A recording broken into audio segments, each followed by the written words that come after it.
Magandang araw ho sa inyong lahat mga kapatid. Ako po si JDB, ang inyong abang lingkod. Pag-usapan natin ngayon ito pong kapapasok lamang na balita at mainit-init.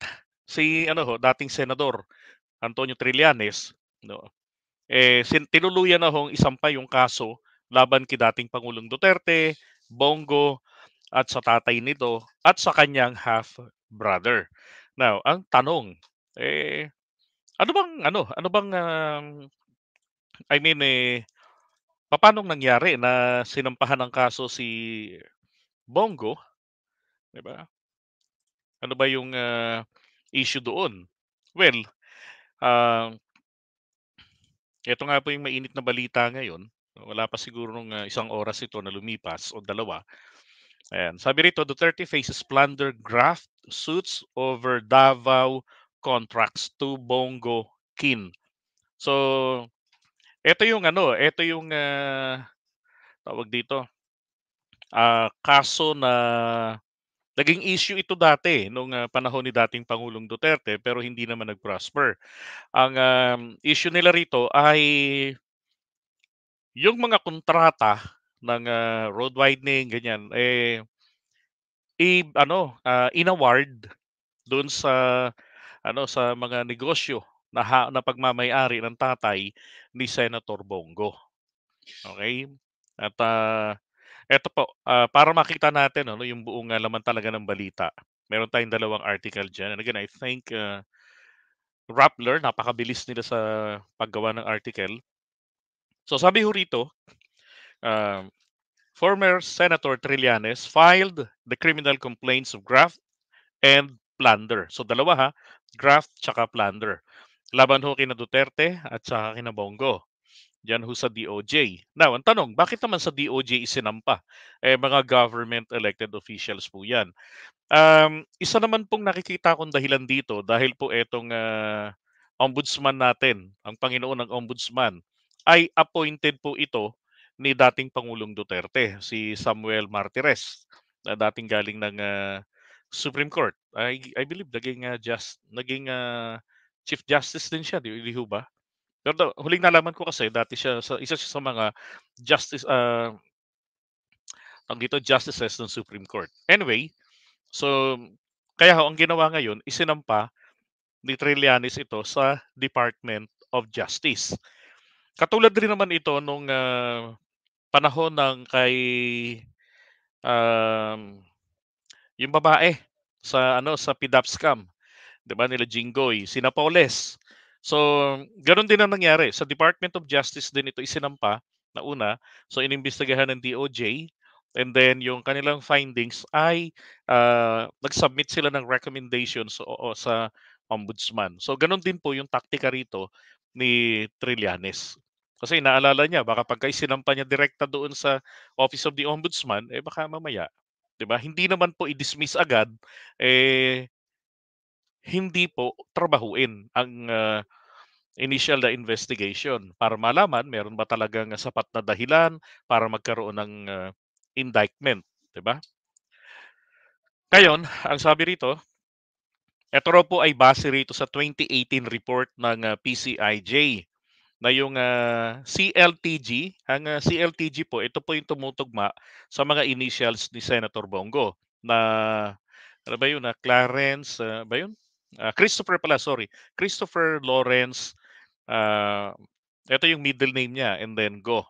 Yan, Builders, and then yung Alfredo, sa kapatid niya si Alfredo Go, Builders and Supply, which are owned by Go's father. Okay, so tumaga to, pag-aari ng tatay nila, yan dalawang ah, kumpanya na yan. Okay, pinangalan sa bawat anak niya. Now, at saka, yan, sila magmamayari. Ngayon, ang sinasabi rito, magmula daw po ng 2007 hanggang sa noong 2017 na kung saan so 2016 hanggang 2017 ang issue rito kung saan ni presidente na si Duterte ay nai-award dito po sa mga kumpanya na pagmamay-ari ng pamilya ni Senator Bongo. Yan. Sabi diyan, according to Trillanes, the complaint was based on what he said were additional records submitted to him. CLTG and Alfrego were awarded government projects from 2007 to 2018 at nagkakahalaga ito ng 6.6 billion pesos. Okay, dati hindi pa ganyan kalaki. Now, para humalinaw, ano ba detalye nung naging kaso? Puntahan natin itong artikulo na petsa po ng July 5, 2021. Just 3 years, 'di ba? Nakalipas. Yan at panahon pa ni ano yan ni dating Pangulong Duterte. Okay,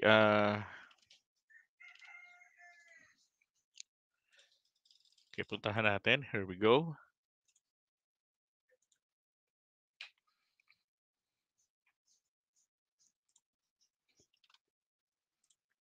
Okay. Come on. Yon, eto na. So sabi rito, Trillanes accuses Bongo of plunder over 6.6 billion road projects awarded to family. July 5, 2021 po yung petsa. Okay. To. So ito yung akusasyon, 6.6 billion na halaga. Okay, so tingnan natin yung detalye ng issue rito. So sinasabi po rito ni Trillanes ay etong si CLTG Builders, pagmamay-ari ni Desiderio Lim, ito'y kasama. Isa ito sa mga sinampahan. Literal talaga na nandun yung pangalan sa mga respondents na sa kasong isinampa ni Trillanes. So, awarded raw po ito ng 125 road widening projects from March up to May 2018 na nagkakahalaga ng 4.89 billion. Grabe. Ano ba 'to, walang bidding-bidding, 'di ba? Pero naalala ko 'to, sinasabi ni Senator Bongo rito, sa kanya on his side, hindi ako nakikialam diyan. Wala bang hindi ba masama ba na magpatuloy sa ganyang negosyo ang aking pamilya, 'di ba? Ngayon ang sinasabi naman dito ni, Senator Trillanes o ni dating ngayon ni Professor Trillanes, ginamit ni Bongo ang kanyang impluwensiya.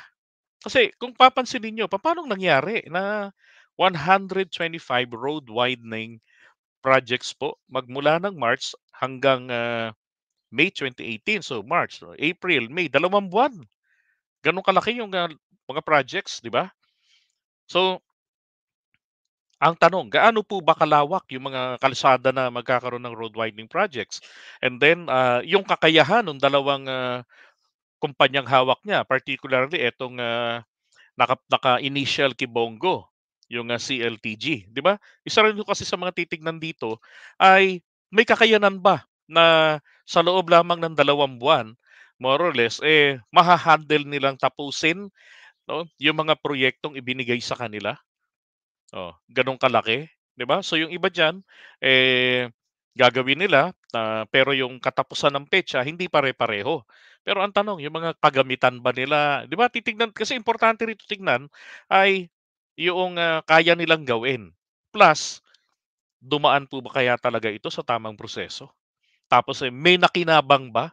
Kasi 'pag pinag-usapan natin ang plunder, ang sinasabi ng plunder, it must be overt act. Ibig sabihin, talagang, lantaran na ano, hindi ho yung covert yung tago, eh. Ito naman, lantaran na meron pong series ng sabwatan para sila ay magkamal ng, ganito kalaking halaga, 'no. Ibig sabihin pakinabang, halimbawa, komisyon, gano'n. 'Di ba? Na, "O sige, si LTG ang bibigyan natin ng projects na 'to, magpapa-road widening tayo kahit na madalang yung dumadaan." 'Di ba? O wala naman dumadaan, basta't lumapad yung kalsada, legit yung, trabaho. Kaya lang ang problema rito, kawawa naman yung mga taxpayers, 'di ba? Imbis na nagamit ito sa flood control, nagamit sa road widening, tapos hindi naman pala gano'n talaga kailangan.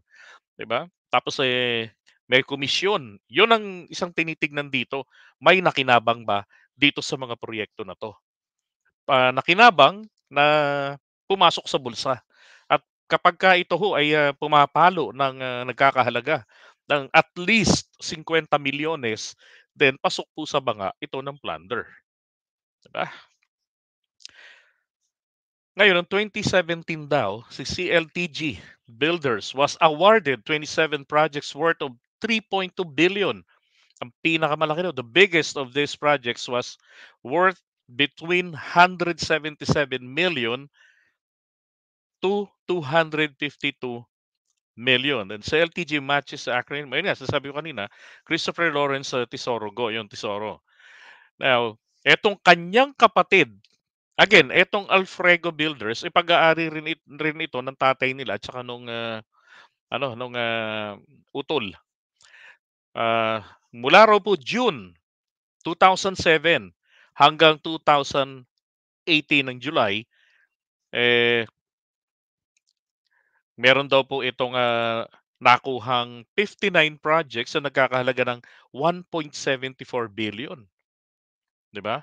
Ang tanong, bakit palaging ano, sila lang, 'di ba? Palaging palaging yung same company lang, 'di ba? Wala bang iba na sumasali ng bidding? Ano ba 'to, negotiated bidding ba 'to, 'di ba? Pagka ganyang negotiated ito, shit, alam niyo na, 'di ba? Posible na meron talagang, alam niyo na, magic na nangyayari dito kasi bakit kayo na lang palagi, 'di ba? Tapos, nung mga panahon na 'yan si Senator Bongo 'no, alalay pa lamang ni dating Pangulong Duterte, sabi nga nung isa sa mga nag-confess tungkol dun sa, Davao Death Squad, was it Mato Bato o yung isa, yung, pulis na sabi niya si Bongo nga, inuutos-utusan lang niya yan dati na bumili ng banana Q, 'di ba? So, nakadikit kay Pangulong Duterte, alalay niya, tapos, ano, pumapaldo ang kanyang, kamag-anak sa mga malalaking proyekto. Paano nangyari 'yun, 'di ba? So, marami Las Cañas, ayun, thank you so much, Saint Benedict. So, si Las Cañas. Oh, si Asierto naman daw. O sige, eto si 'yan, mukha nga Asierto nga, nakuwento mo sa akin.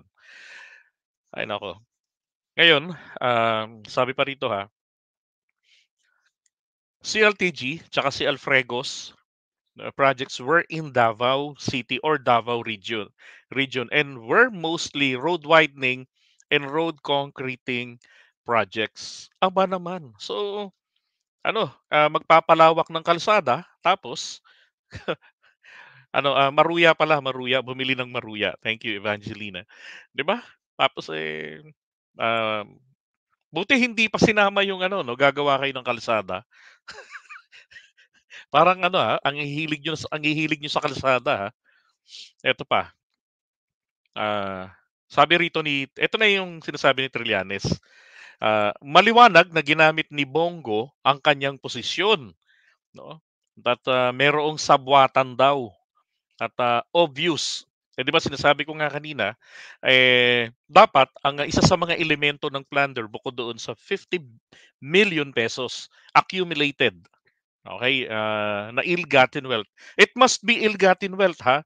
Kailangan mapatunayan mo that it was an ill-gotten wealth. And then, it must be an overt action. Okay, so puwedeng, usually sa buwatan po talaga 'yan. Meron kayong scheme, gano'n. So 'pag ibig sabihin nito, tama, obvious 'yan, consent of Duterte as mayor and later on as president, 'di ba? Kasi you see the pattern, oh, noong, 2007 mayor siya, 'di ba? Tapos hanggang 2016, oh, tapos hanggang, 2018 nagkakaroon pa rin ng pakinabang, na-awardan pa rin. Bakit gano'n, 'di ba? Unang-una, delikadesa na lang, 'di ba, na hindi na dapat, kumuha pa ng mga gano'ng klaseng proyekto lalo na senador si Bongo, hmm, tapos presidente si Duterte, 'di ba? Tapos nakakakuha ng gano'ng kalalaki. So, magkakaroon po talaga ng hinala. So, isa na lamang sa kailangang mapatunayan dito ni Senator Trillanes, meron ba talagang ill-gotten wealth. Now, speaking of ill-gotten wealth, palagay ko dapat kailangan ilabas ni Senator Bongo, ni dating Pangulong Duterte, ang kanilang mga salin magmula noong 2016, kay Bongo magmula noong 2019, 'di ba? Ilabas nila yung kanilang yung kanilang salin. Oh. Pero hindi ho ba nagkaroon ng was it administrative order ata 'yun, AO, na number 2, na kung saan um, yung Office of the Ombudsman kasi doon isinasubmit ng presidente yung kanilang salin, yung iba naman depende sa sa agent sa establishment katulad ng mga teachers, so siyempre sa DepEd ganyan. So, merong batas na inilabas ng dating Pangulong Duterte na yung salin, hindi na po ito hindi na 'to available for public consumption ng gano'n-gano'n lamang kadali. So may may kahigpitan na. And apparently, yung kahigpitan na yun, naging absolute. Parang tipong it violates the norms. So sinasabi na in every rule, there is an exemption. So doon parang absolute na. In fact, itong mga reporter, 'di ba? Mga taga-media, hindi sila makakuha ng kopya ng salin ni dating Pangulong Duterte. At hanggang ngayon, hindi pa rin, 'di ba? Dapat nga po si PBBM ay ipawalang bisa niya na yung kautosang ibinaba ni dating Pangulong Duterte. Nang sa ganun, yung mga salin, 'di ba? Pwedeng maging available ito for public, 'di ba? Scrutiny. Oh. Dapat ganun kasi para ke etong kampo ng maisog, they kept on shouting ng transparency, 'di ba? So ibigay natin yung transparency. Total ang gobyerno naman ngayon na binabanatan nila ng transparency, they were in the government before, alam nila kailan ka magsa-submit ng liquidation mo. Lahat ng mga lahat ng mga expenses, 'di ba? So it must be on the first or within the first quarter of the following year, 'di ba? Now, etong sa nakaraang administration, since it's already done, wala na sa pwesto, 'di ba? So dapat available na yung mga dokumento, lalo na etong salin, ilabas, 'di ba? So, isa ring bagay rito na na kinakailangan makatulong si PBBM, 'no, para sa transparency, magkaroon ng access ang publiko sa pamamagitan ng mga taga-media na makakuha ng kopya ng salin ni Duterte at ni Bongo, 'di ba? Dapat gano'n. O, maging sa presidente natin. Dapat gano'n din, lahat 'yan nakikita. Tanging nung panahon lang ni dating Pangulong Duterte at ngayon, ang mga salin ay hindi po puwedeng makita, pahirapan, at 'yan ang iniiyak ng mga taga-media. Hmm. Mainam nga 'yun 'pag may nakita ng irregularities, 'di ba? Kahit na nasa puwesto pa yung mga politiko natin, puwede na po silang kalampagin. Bakit hihintayin pa na makatapos ang termino, 'di ba? Mainam nga yung gano'n, eh. At kung wala namang mali ro'n, walang tinatago, then they can always defend themselves and they have to. Oh, now, eto ngayon ang magiging, problema rito, 'di ba? Kailangan talaga nila Bongo, nila dating Pangulong Duterte, ay patunayan ang akusasyon na 'yan na malinis sila. Pero si Trillanes, since siya yung nag-aakusa, nasa kanya yung burden of proof. Napatunayan niya na merong, tingin ko yung sabwatan very obvious, 'di ba? Kasi nga magkakakilala and merong pattern. Pero yung halaga na naka-accumulate itong, si Bongo, ang kanyang at, si dating Pangulong Duterte, tapos itong si Desiderio at saka itong si Alfredo Go, ng, mahigit sa 50 milyones na ill-gotten wealth. Ang pinag-uusapan po rito, ang sinampang kaso is 6.6 billion. Alam niyo ho ba, hindi naman kinakailangan bawat isa sa mga acts na yan, mapatunayan eh. Isa lamang dyan ang mahulog sa banga, tapos na ang buto-buto. Hmm. Ano na 'yan, alam ko habang panahon ng pagkakakulong ano, habang panahon, 40 anyos 'yan ang parusa diyan, sa plunder.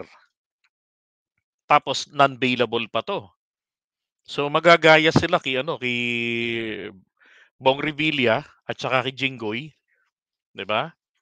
Oh, siyempre taong bayan, ang sinasabi naman ng iba, eh, wala, look at the timing, malapit na yung campaign malapit na yung, submission ng COC.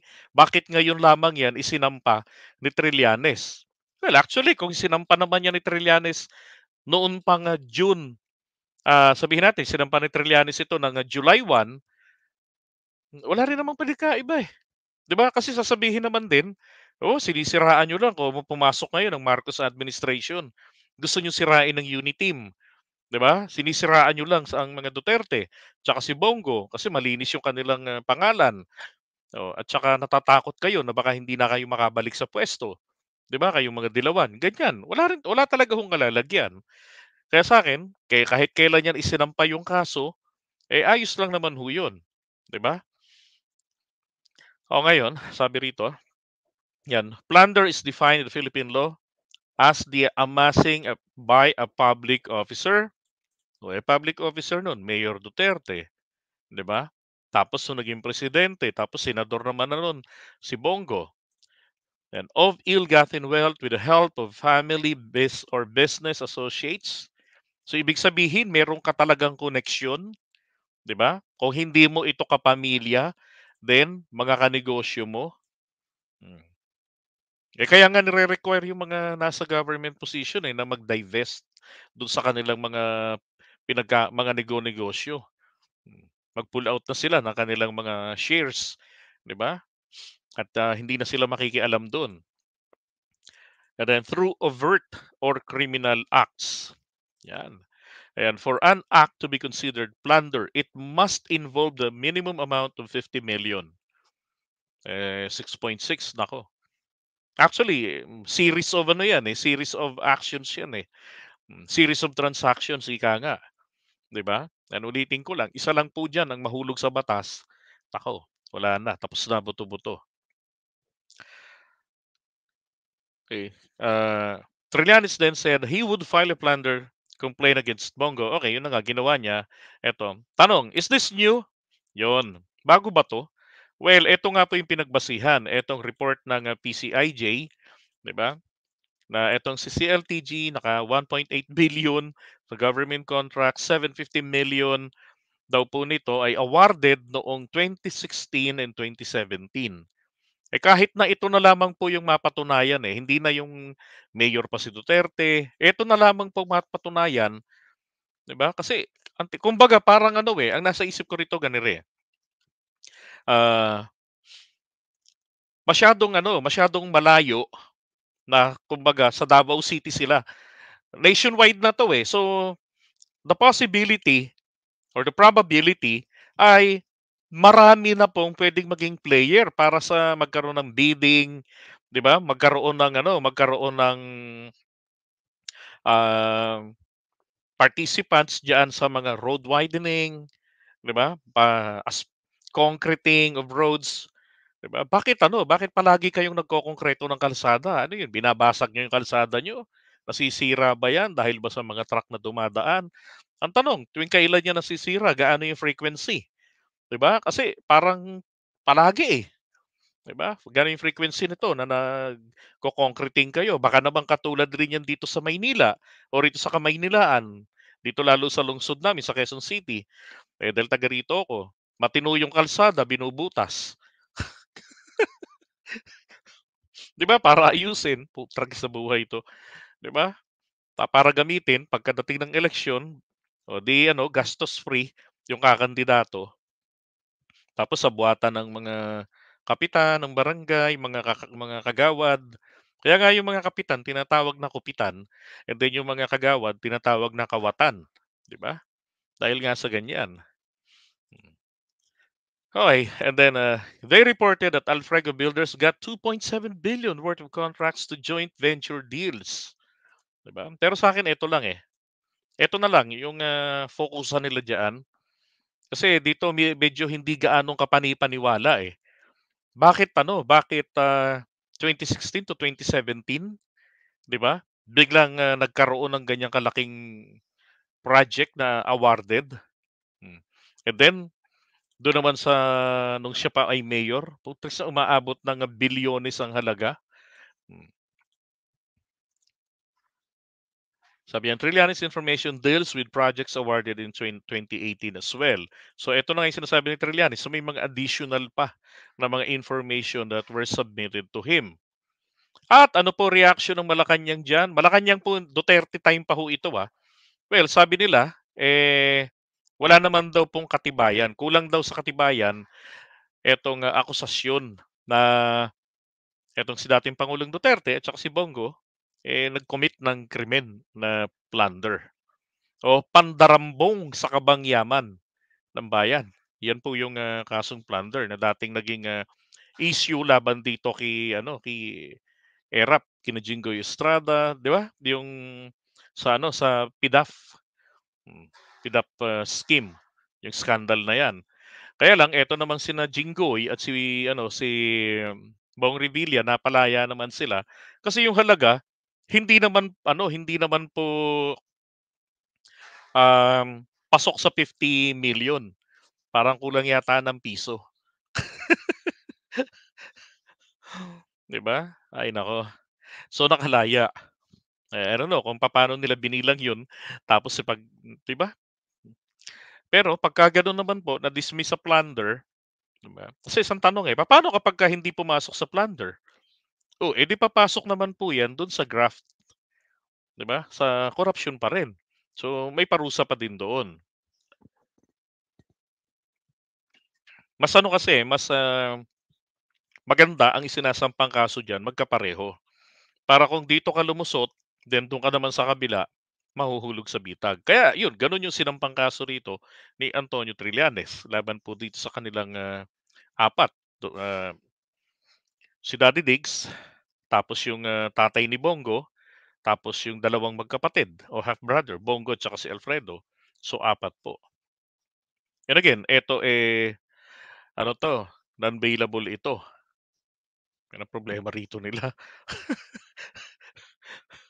Ang inaalala ko rito, kasi nga si Senator Bongo, mukhang siguradong papasok ito sa darating na senatorial election, 'di ba? So, magkakaroon ba tayo ng senador na katulad ni Trillanes, ah,